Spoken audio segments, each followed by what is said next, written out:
caixa, olho na tela, que hoje é dia de ViniCast. E essa edição é uma edição pra lá de especial. Edição Abrafarma Future Trend. E o nosso convidado é o Ivan Engel, ele é da empresa CloseUp. Tudo bom, Ivan? Seja muito bem-vindo. Para começar, fala um pouco para nós aí o que é CloseUp. Legal. Bom, a CloseUp é uma multinacional argentina que é a primeira empresa do mundo a trabalhar com auditoria de prescrição de medicamentos no mercado farma. É uma empresa que, quando surgiu essa atividade na Argentina, a própria indústria acabou convidando a empresa para ir para outros países, entre eles o Brasil, e ela se estabeleceu aqui primeiro como uma empresa de auditoria de prescrição, ou seja... Voltado só para prescrição médica. Originalmente sim, né? Perfeito. Então ela começou o negócio ali e depois migrou para dados de demanda, ou seja, tudo aquilo que é vendido no mercado é compartilhado com a CloseUp através dos varejistas distribuidores, principalmente. Tem indústrias que também compartilham dados, mas predominantemente varejistas e distribuidores.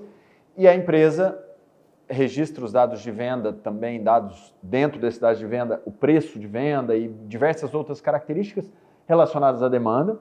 A gente tem também uma divisão de negócios de medicamentos especiais que trabalha dados de saúde e é uma vertente bastante diferente das outras, mas complementar. Então hoje a gente é uma empresa bastante diversificada e que inclui uma área de tecnologia para força de vendas, principalmente software de gerenciamento de força de vendas na relação com o médico. Que legal. Integrado já não com só essas informações. Força de vendas não só para relação com o médico, mas também para visitação de PDV, mas força de propaganda médica, né? É isso. Então a CloseUp hoje é uma empresa de dados para o mercado farmacêutico latino-americano. Ela opera em todos os países da América Latina e tem também uma filial nos Estados Unidos e uma na Espanha, e que fornece dados de todos os tipos para o mercado farmacêutico. Seria, então, hoje uma inteligência de mercado para dar um direcionamento aí? Uma inteligência de mercado, mas um pouco mais amplo que isso, porque também um software de força de vendas, também uma área de informações para medicamentos especiais que inclui informações da área de saúde mais generalista, mais especializadas, não generalistas. Então, é um pouco mais amplo do que a inteligência de mercado só. Perfeito, muito obrigado. Quais objetivos principais a CloseUp busca num evento desse como a Abrafarma? Bom, a CloseUp é um grande fornecedor de dados da Abrafarma e dos fabricantes todos, os laboratórios que fazem parte, que participam desse evento, né? Então, não só na apresentação que eu vou fazer agora, 12h30, sobre digital, mas também nas apresentações, na sessão Encontro Varejista, como também na abertura, os nossos dados estão presentes. O Sérgio Mena Barreto, quando estava falando, falou de alguns dados nossos. As redes varejistas que vão apresentar, muitas delas vão citar a CloseUp, tanto em dados de prescrição como em dados de demanda. A gente ajuda os varejistas que vão fazer apresentações a montarem seus conteúdos. A gente envia conteúdos pré-evento. Meu time trabalha muito na véspera desse evento. Eu e meu time validamos aí entre 15 e 20 apresentações, vamos botar de 20 a 40 slides, para os varejistas que estão aqui. Então é um momento que, antes do evento, já há um mês e meio a gente já vem trabalhando nos dados do evento, mas a gente trabalha muito nos últimos 10 dias pré-evento. Vocês validam muito, digamos, esses números que vão ser apresentados aqui. A gente aciona os varejistas e os varejistas nos acionam, a gente aciona o Sérgio nos aciona, e a gente fica num momento ali de estudar os dados, trocar, e cada um vendo aquilo que vale a pena ser mostrado nas suas respectivas apresentações. Que faz sentido. Exatamente. Dentro da apresentação. Perfeito, muito bom. Então, o objetivo principal da CloseUp é dar suporte para esse evento todo e, obviamente, ter visibilidade através de tudo que a gente fornece aqui. Porque aqui estão os nossos clientes e os nossos fornecedores. Tá todo mundo, né? Todo mundo é um aqui. Local que reúne e possibilita muita conexão, né? Conexão que você levaria, de repente, até meses para fazer e conseguir juntar, né? A quantidade de agendas importantes que você encaminha num evento como esse é sem fim. Eu normalmente encho a minha agenda para os próximos 3 meses com base em encontros que acontecem aqui. Não porque eu não poderia acessar essas pessoas, mas o fato de você encontrar muitas pessoas no mesmo dia, de forma espontânea, te faz lembrar de coisas que eventualmente você ia demorar para tratar né? Perfeito. Não, Então é muito eficiente. Um lugar onde você encontra a gerência, a direção, a presidência da empresa. Todo mundo. É um evento que realmente, né, consegue trazer essa lógica aí de conectar, né? Ganhar tempo, né? E o nosso mercado é tempo, né, Ivan? Exato. Ivan, eventos como este apresentam tendências globais. Como você enxerga o equilíbrio entre essas tendências internacionais, entre aproveitar essas tendências e, ao mesmo tempo, também manter um modelo de negócio aí que nos representa como país? Legal. Bom, a gente não tem como não observar o que está acontecendo no resto do mundo, né? A Abrafarma já faz isso muito bem há muito tempo, através das missões técnicas internacionais, que agora mudaram de nome. Eu não sei como é que eles estão chamando, mas eu fui membro da Abrafarma antes de ser da Close-Up, né? Eu fui de uma rede varejista que faz parte da Abrafarma, viajei em algumas dessas missões técnicas internacionais, e eu diria que essas missões influenciaram muito o que acontece hoje, a dinâmica do mercado brasileiro atual. A Abrafarma é pioneira em estimular a vanguarda, sobretudo tecnológica, no setor farmacêutico brasileiro. E a gente não tem como não olhar para o que está acontecendo no mundo, e é muito produtivo olhar e aprender com o que está acontecendo no mundo. Mas, obviamente, cada país tem suas características próprias, e o Brasil não é diferente, e talvez seja um pouco mais singular que a média, né? Um país de mais de 200 milhões de habitantes, quase monolinguístico, embora a gente tenha mais de 200 línguas, quando você considera as línguas indígenas, 95% da população fala uma língua só. Um país mais mestiço do mundo, provavelmente, né? A gente é produto da formação, produto do encontro de muitas etnias. Um país de território continental e com uma desigualdade social que existe em pouquíssimos lugares do mundo. E aí eu estou falando do ponto de vista negativo, né? A desigualdade social brasileira é raramente encontrada em outros lugares do mundo. No entanto, a maior parte da população é urbana, concentrada em grandes centros urbanos. O Brasil tem 5.500 municípios, a esmagadora maioria, a minoria dos municípios tem mais de 100 mil habitantes. Tem uma parcela, sei lá, eu não vou saber números exatos, mas eu diria que deve ter algo como 300 a 400 municípios acima de, no máximo 500, acima de 100 mil habitantes, num país de 5.500 municípios. Então, tem uma complexidade logística que é própria nossa, né? Nossa, perfeito. Que pode existir, sim, em outros países, mas aqui com diversidades muito particulares, né? A população, por exemplo, do Amazonas é muito pequena e muito pouco acessível logisticamente, né?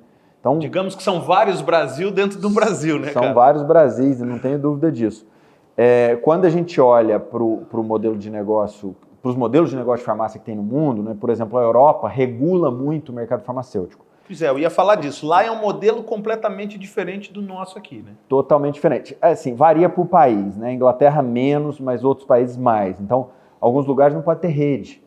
Ou pode ter rede, mas limitado a 7 lojas. O proprietário não pode ter mais de 7 lojas. Então, quando você vai na Europa, você vê aquelas farmácias pequenas, de dono e tal. É porque a legislação ali impede de ter grandes cadeias, né? Na Inglaterra, não, mas não sei se existe alguma limitação na Inglaterra, mas a Boots é enorme na Inglaterra, né? Os Estados Unidos é o oposto disso. Os Estados Unidos está tudo concentrado na mão de 3 proprietários, 3 grandes grupos, né? Perfeito. Que tem uma quantidade enorme de pontos de venda, embora um deles esteja num momento financeiro difícil, tem características bem distintas. Mas, assim, apesar de tudo isso, o mercado brasileiro conseguiu, ao mesmo tempo, ter um modelo de farmácia que é um dos mais avançados do mundo, na minha opinião. E aí eu digo um pouco pelas coisas que eu já li ou pelas visitas que eu fiz em outros países do mundo, pela própria Abrafarma. A Abrafarma visita todo ano um país diferente para estudar como funciona esse país.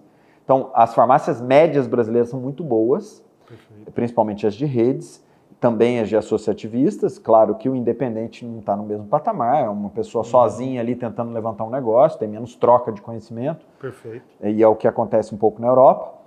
E, ao mesmo tempo, hoje a gente é vanguarda na venda digital, e aí eu posso deixar para falar mais detalhes disso mais para frente. E a gente se tornou vanguarda na venda digital, talvez, muito provavelmente, em grande medida, por conta do esforço da Abrafarma de estudar o resto do mundo. Então, a gente preserva algumas características que são muito regionais e o próprio avanço tecnológico que é inspirado em outros países do mundo parece ter sido mais rápido do que a média mundial. Entendi. Então, inclusive do que os expoentes globais de tecnologia. Então, digamos que... Isso eu me refiro aos Estados Unidos. O Brasil hoje, na minha opinião, é mais avançado que os Estados Unidos em termos de digitalização das vendas no mercado farmacêutico.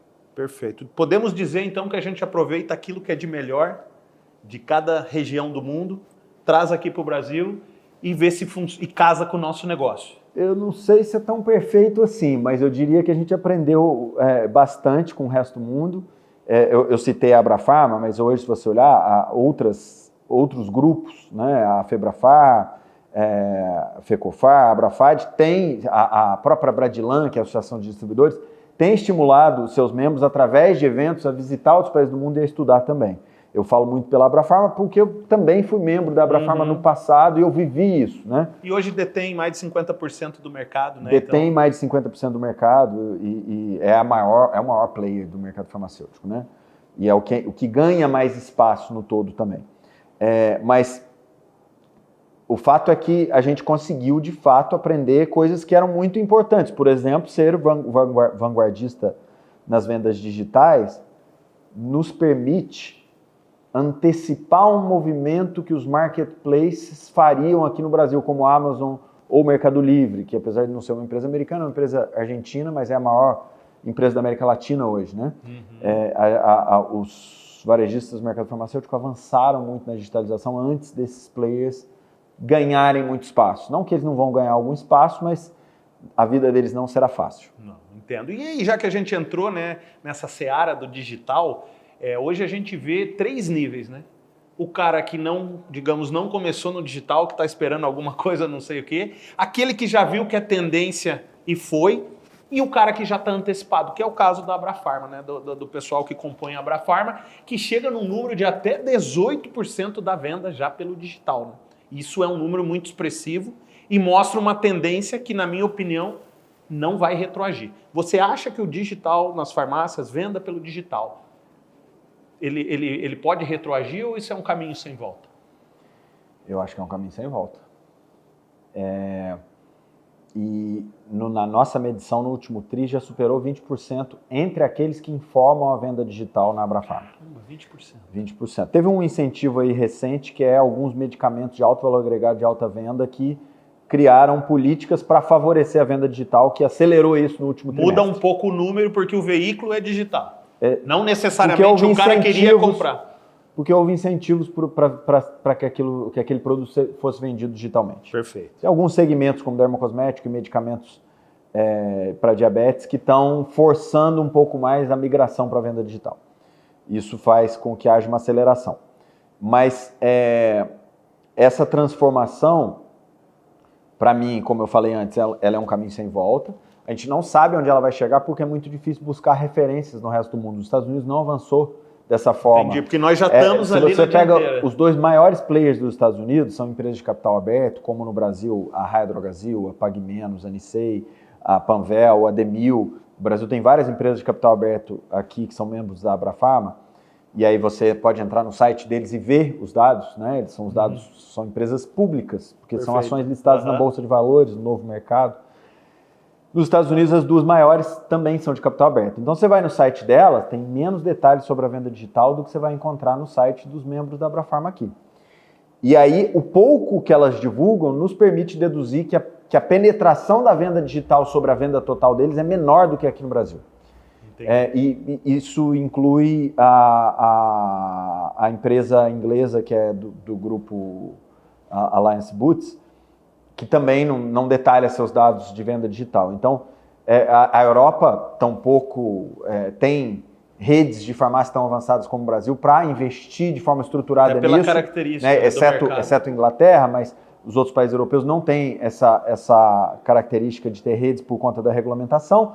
Então, quando você procura exemplos na Europa ou nos Estados Unidos, o Brasil está mais avançado do que esses países na penetração das vendas digitais. Então é muito difícil projetar o que vai acontecer. A gente tem que olhar para a tendência do próprio Brasil e imaginar o futuro. Mas não dá para ter muita certeza de para onde isso vai. Mas é certo que vai continuar crescendo, né? Porque as gerações novas são muito mais digitalizadas que as antigas. A gente está se convertendo cada vez a mais. Os idosos também se converteram à venda digital. Eu acho que entre os idosos o WhatsApp é o aplicativo que tem mais penetração, mas está havendo uma mudança cultural, geracional, que pode fazer com que mais de 50% das vendas se tornem digitais. Eu vejo esse caminho, sabia? Eu vejo esse futuro, eu vejo como uma importante ferramenta para apoiar o mercado nessa digitalização que é sem volta, né? Não tem como voltar mais. Sem dúvida. O cara, inclusive eu quero falar da entrevista com ele. Se ele passar, eu só vou interromper aqui só para perguntar do momento. Vou para a próxima pergunta. Ivan, um evento como esse reúne muita tecnologia, comportamento e geopolítica. Na sua visão, qual desses eixos terá mais impacto no futuro do varejo farmacêutico? Difícil. Ou eles são complementares, né? Não quero te apurar aí na pergunta. É difícil precisar isso, mas os três estão interligados, né? Quando a tecnologia muda, o comportamento muda. As redes sociais têm um peso definitivo na forma de se fazer política hoje. Não existe mais fazer campanha fora das redes sociais, né? Exatamente. E a crença ideológica da população está muito em função daquilo que ela vê, e o conteúdo é muito segmentado. Portanto, a tecnologia alterou por completo a visão de mundo das pessoas e, claro, a visão sobre política, né? Então, não tem como desconectar essas coisas, na minha opinião. Então, se a tecnologia muda o comportamento e muda a política, é muito difícil separar a origem dessas influências, mas sem dúvida nenhuma são três fatores chaves. Eu não vejo, do ponto de vista geopolítico, algum acontecimento de curto prazo que vá transformar alguma coisa no setor de forma muito radical, né? Por exemplo, teve a imposição de tarifas ao Brasil pelo Trump, mas assim, vai ter um impacto na chegada de medicamentos. Se o Brasil retaliasse, teria um impacto no custo do medicamento nos hospitais. O Brasil não retaliou. Então, quem vai pagar mais caro nesse momento são os americanos, que vão receber a sobretaxa dos produtos que entram do Brasil para lá. Mas a chegada aqui no Brasil não me parece que vai ser afetada. Então, não vai mudar o preço do medicamento aqui, por exemplo. Então, não consigo ver alguma coisa de curto prazo que possa fazer uma transformação muito radical do ponto de vista político. De longo prazo, é isso. A política já mudou completamente desde a chegada das redes sociais. Talvez seja o fator mais importante para explicar o cenário político global hoje, seja a chegada das redes sociais, né? Perfeito. A política é feita através das redes sociais e as crenças são forjadas nos conteúdos segmentados das redes sociais. O poder da narrativa da rede social, ela mudou um pouco a brincadeira, né? E o poder de restringir as pessoas em bolhas. Porque o algoritmo favorece aquilo que você gosta, e aí você vê cada vez mais daquilo que você gosta. Perfeito. E reforça cada vez mais o seu viés e a sua visão de mundo, que te torna muitas vezes resistente à visão de mundo de outros, né? Então, isso é um fator decisivo. Mas assim, neste momento, não vejo uma grande transformação de curto prazo que a geopolítica possa fazer no Brasil. Do ponto de vista tecnológico, a gente vive uma revolução com a chegada da inteligência artificial, né? É muito difícil prever o que vai acontecer, mas é fato que vai afetar a empregabilidade de muitos setores, sobretudo agora o trabalho intelectual. No passado, a tecnologia substituía o trabalho mecânico. Perfeito. Agora, mais do que qualquer outra coisa, ela substitui o trabalho intelectual. Isso é uma mudança radical, né? Então a gente vive o que aconteceu na Revolução Industrial de uma forma muito mais acelerada, com muito menos tempo para aprender a transformação. Porque você imagina, antigamente era você tornar um trabalho mecânico de um tear, que é da onde surgiu a Revolução Industrial, para um trabalho manual para um trabalho mecânico de uma máquina, né? E aí tinha um processo de fazer aquilo um pouco mais rápido, um custo menor, e aí os trabalhadores que perdiam o emprego se rebelavam contra aquilo. Mas é um processo muito mais lento. Agora a IA, de repente, está no celular de todo mundo, né? Em meses, você sai de 0, alguma coisa por cento da população usando IA para, sei lá, 30%, 40%, 50%. Eu não sei qual é o percentual hoje, mas certamente é muito alto. Eu duvido que alguém aqui não use alguma ferramenta de IA para diversos assuntos distintos da vida. Então, neste momento, Eu acho que a tecnologia vai nos obrigar a mudar mais rápido. Não temos tempo, né? Não temos como fugir disso. Perfeito. Para onde vai, eu não sei. Certamente a capacidade produtiva do planeta vai aumentar. O quão mais justo ele vai ficar é que eu tenho dúvidas. É isso. Perfeito. O tempo vai dizer. A contradição que tem aí, assim, na Revolução Industrial, se você pegar os discursos daquela época, é que as pessoas perderiam o emprego e que isso seria um problema social. Na prática, não foi bem isso que aconteceu. A produtividade aumentou, as sociedades enriqueceram. E desenvolveu. Então, pode ser que a coisa caminhe para um lado parecido hoje. Pode ser que não, né? É difícil fazer afirmações categóricas de uma transformação tão complexa. Tem gente que aposta que a coisa pode ser caótica por conta da velocidade. Tem gente que acha que não, mas certamente a humanidade será capaz de gerar riqueza para que as pessoas possam trabalhar menos. Isso não tem dúvida. Isso. Agora, se culturalmente a sociedade vai aprender a lidar com essa riqueza para que todos possam viver melhor, aí é mais difícil. Tu caiu num lugar legal que eu queria perguntar para você. Você falou das bolhas ali que o algoritmo, né, das redes sociais criam para que cada vez mais você esteja recebendo o seu conteúdo dentro da sua comunidade, digamos, ali, da tribo que você representa. Legal. E isso tem um viés de confirmação, concordo com você também. A IA, você não acha que a inteligência artificial, vamos falar do mais conhecido, o ChatGPT, ele também não traz um viés de confirmação para muitas coisas? Por exemplo, né, se você não criar um prompt específico, a IA vai só te elogiar. E para essa geração, você não acha que isso pode ser ruim? Como que você vê isso aí? Tenho dúvidas. Do ponto de vista de ciência e de dados, pelo menos as IAs mais conhecidas, porque há muitas IAs por aí. Perfeito, concordo. Eu vou te dizer o que eu uso. ChatGPT, Gemini e Copilot. Eu uso os 3. Perfeito. Em geral, na maioria das vezes, eles buscam fontes mais seguras para te trazer respostas sobre temas diversos. Perfeito. Então, se você perguntar para uma IA se a vacina de RNA funciona, é mais provável que ela te traga referências de pesquisas científicas e não blogueiros de internet que vão defender coisas sem comprovação. Perfeito. Não estou dizendo que isso não possa mudar, são empresas privadas, são só 3 com uma força muito grande. Na verdade, 2 com uma força muito grande, eu não sei qual o market share exato, mas é sempre perigoso, né? Tudo pode mudar, alguém pode comprar a empresa e enviesar os algoritmos, mas hoje eu acho que as pessoas tendem a encontrar conteúdos com mais segurança numa IA muito mais do que você utilizando seu Instagram. Seu Instagram vai te oferecer aquilo que você quer ouvir o tempo inteiro. Se você procurar um tema no chat, fizer uma pergunta para o ChatGPT, ele não vai necessariamente, ele vai ser gentil com você na resposta, mas ele vai negar quando você fizer uma afirmação que não é verdadeira em muitas das situações. Não significa que ele não faça alucinações. Por exemplo, fiz uma pesquisa sobre digital nos Estados Unidos no Copilot e ele trouxe um dado da Amazon cuja referência era um arquivo do meu computador que não tinha nada da Amazon.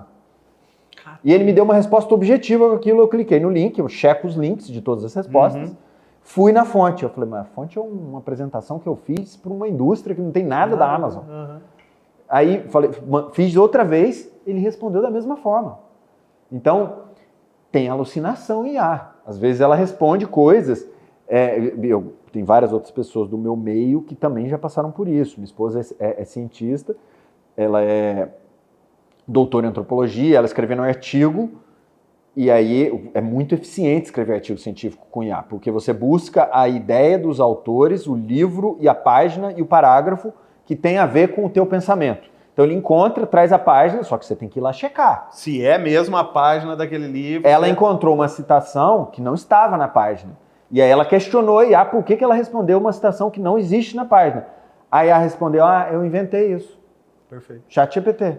Então, eu passei por isso uma vez também. É isso. Então, não significa que não pode haver alucinação. E é preciso ser cético em relação à resposta de A.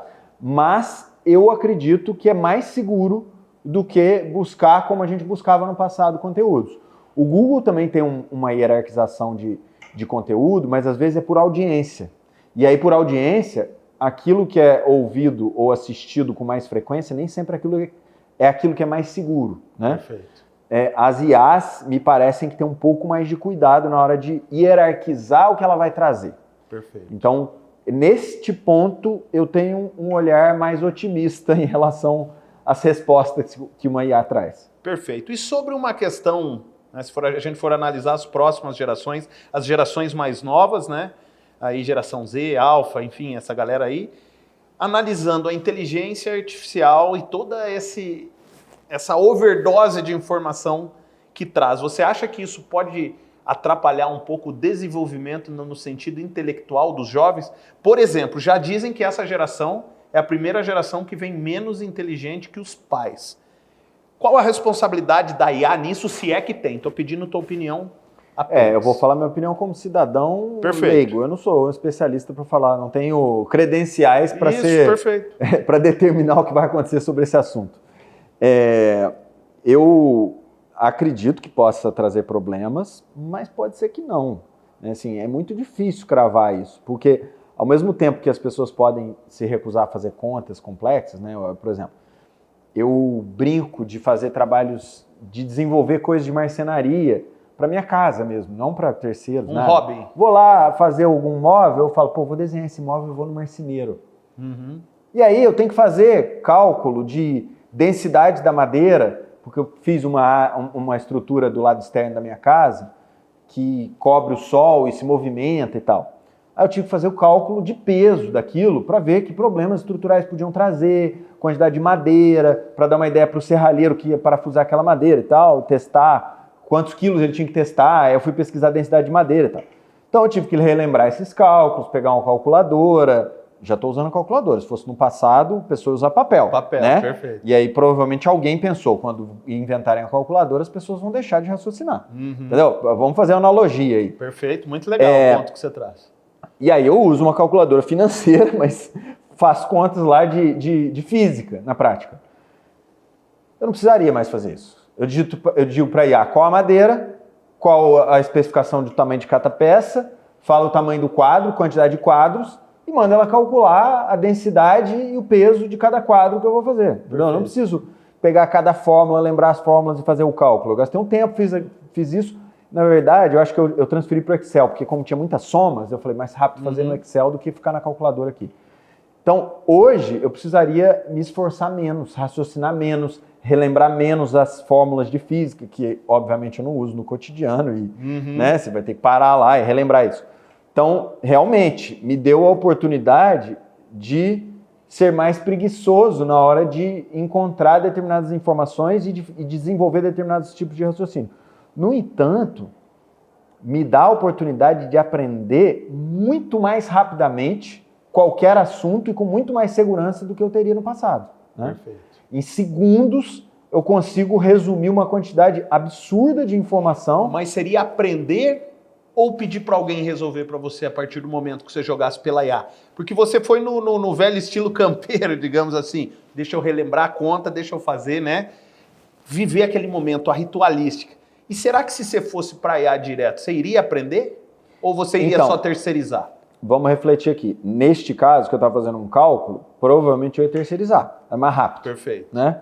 Se você pedir para a IA fazer, por exemplo, um projeto, um layout de um projeto arquitetônico, se você der a área do seu terreno, a medida, fala, coloca um terreno, faça um projeto arquitetônico para mim, com um distanciamento do muro de X, com a divisão, com uma suíte, com vista para o norte, você vai indicar para ela onde tem. Ela faz o projeto para você. Ela faz um layout, um projeto arquitetônico. E te entrega ali e pergunta se você quer fazer em AutoCAD, que é o software mais usado para projeto arquitetônico. Então, certamente ela vai te economizar raciocínio, esforço, né? No linguajar informal, você vai queimar pouco a mufa. Né? Mas, ao mesmo tempo, se você quiser entender de algum assunto mais profundamente, por exemplo, eu tenho uma plantação de café pequenininha, nem é algo que vai me sustentar, né? Para se autorregular, digamos assim. Você gosta de me divertir. Perfeito. E para eu aprender, por exemplo, sobre café, eu de vez em quando uso a IA para encontrar os conteúdos mais relevantes. Cara, a velocidade que você encontra esses conteúdos e que ela consegue resumir um volume gigante de leituras que você teria que fazer, eu acho super legal você ver o resumo e depois ir no conteúdo e ler na íntegra, tá? Porque aí você exercita sua mente de fato e tem a compreensão profunda e memoriza. Porque ninguém memoriza lendo 70 assuntos diferentes de forma superficial via IA no mesmo dia. Você vai apagar aquilo da sua memória. Inclusive, estudos já dizem que quando a gente utiliza a IA, a gente tem uma confiança tão grande de que pode buscar e tá ali, que o nosso, digamos assim, a nossa memorização, que era X%, caiu bastante. Em virtude, não vi isso, né? mas eu em virtude imagino. até de, tipo, o cara Talvez pesquisou. excesso de informação. Exatamente. O cérebro já entende, de alguma maneira estereotipada, que ele entende que, quando você precisar, tá aqui, não precisa gravar. E isso acaba deixando, o que eu percebo, às vezes, as pessoas um pouco rasa. Né? Mas aí quando você pega alguém que já estudou, que debruçou, que fez e usa a IA para complementar, eu percebo realmente que é muito legal. É isso, você vai encontrar um resumo ali que vai te dar uma noção geral muito boa, que você gastaria horas procurando em diversas fontes distintas e lendo. E aí em minutos você já teve uma compreensão razoavelmente segura sobre o assunto. Óbvio que é importante checar as fontes, né? Sempre é importante ser cético à fonte que a IA está usando. Mas o recomendável, na minha visão de leigo, né? De novo, não tenho credenciais para falar como especialista em IA, longe disso. Estou aqui como um usuário iniciante, eu fiz até um curso de IA 2 dias, um curso da empresa, né? E tenho me dedicado a entender um pouco o assunto, mas tem pessoas no meu time que sabem muito mais do que os mais jovens, que são muito melhores do que eu nisso no meu time. Mas eu acho que é recomendável que você, depois de ter um resumo significativo sobre um dado assunto, que você se aprofunde na origem do conteúdo de forma mais detalhada, tanto pelo exercício mental, como pela memorização, como por aprender os fundamentos daquilo que está sendo dito. Porque às vezes está sendo dito o que é, mas o que está por trás daquele o que é, né?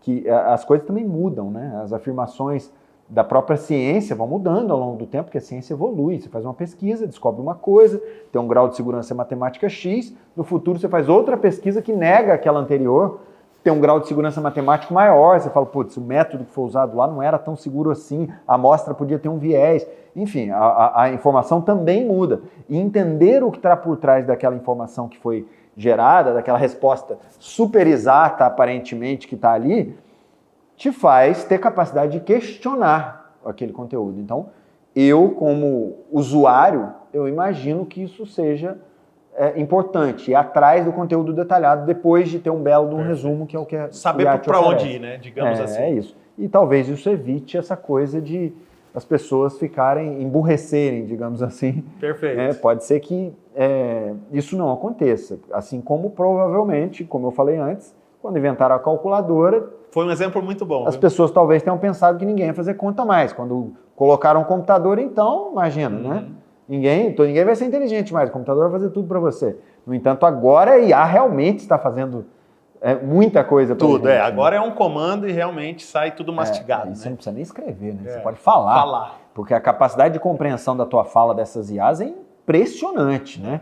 Esses comandos de voz antigos aí, que nem são tão antigos assim. Analisar frequências e coisas, inclusive para se você testar, por exemplo, Alexa comparado com o ChatGPT, o nível de compreensão da Alexa, na minha experiência como usuário, é muito menor que o do ChatGPT. Eu nunca tive a experiência do ChatGPT errar uma palavra que eu falei para ele. Ele conseguiu compreender todas. A Alexa nem sempre compreende. Perfeito.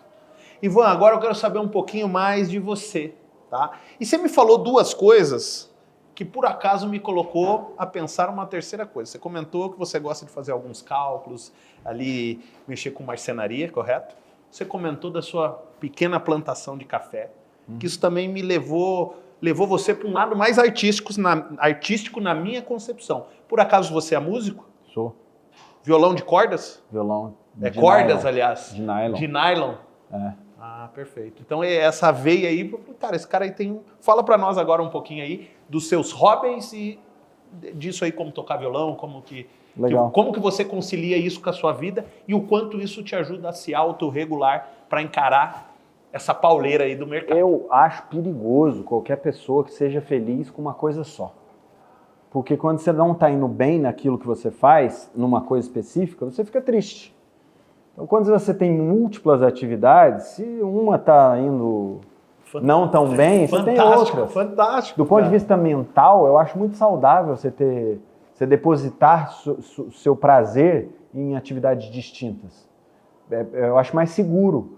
E eu pratico isso desde, sei lá, muito jovem, quando eu comecei a fazer esporte, mas um pouco mais tarde, na adolescência, quando eu comecei a me dedicar à música, e hoje eu me dedico muito à natureza, coisas ligadas à natureza. E eu acho que isso me faz uma pessoa mais feliz. Né? Qual esporte você praticava? Hoje, ou pratica? Hoje, é porque assim, né, você vai envelhecendo, você vai limitando os esportes que você faz sem ter lesões. Eu né? costumo dizer que a gente escolhe melhor, né? Exato. Para não dizer que abandona alguns. Né? Eu comecei minha vida de esporte jogando futebol, como a maioria dos moleques desse país. Então, jogava escolinha de futebol 3 vezes por semana e tal. Depois, eu me dediquei um certo período ao hipismo. Aí vim fazer faculdade, fui para o Rio de Janeiro estudar, não tinha condições de bancar uma vida de hipismo em cidade grande, né? Perfeito. Aí fiquei um tempo praia, Rio de Janeiro, tal, joguei futevôlei, joguei altinha na praia um tempo. Uhum. E mais recentemente, na pandemia, comecei a jogar beach tênis. Por quê? Assim, futebol. Não tem a menor condição de uma pessoa de 44 anos jogar futebol sem ter lesão. Caramba, você tem 44 anos? 44. Depois me passa o teu skincare ali que eu vou seguir, hein? Tá muito bom, cara. Não aparentava nunca. Obrigado. Não aparentava nunca. Então, assim, não dá para jogar futebol aos 44 anos. Quem joga, eu recomendo que pare. Porque ou que veio jogando a vida inteira, né? O que eu vejo de cirurgia por conta de futebol em pessoa da minha idade é uma coisa sem cabimento. Não faz sentido isso. Eu luto. E às vezes o cara fala, vamos jogar um futebol. Eu falo, não, cara, é muito perigoso. O cara, pô, mas você luta. Eu falo, lesiona muito menos do que o futebol. Desculpa interromper, eu só queria contribuir. Eu joguei altinho e futevôlei. Eu tenho hernia de disco. Futevôlei começou a dar muito problema na minha coluna. Por conta desse movimento de receber a bola. Atrasa, bem Aí é isso, você vai escolhendo um esporte que está te machucando menos. Eu já me machuquei jogando beach tênis algumas vezes, hoje eu jogo beach tênis, já machuquei algumas vezes. Mas eu faço musculação para segurar a onda, porque senão, né, se você não tiver força muscular, você vai se machucar fazendo esporte. Quanto mais velho você tiver, mais lesões você vai ter, né?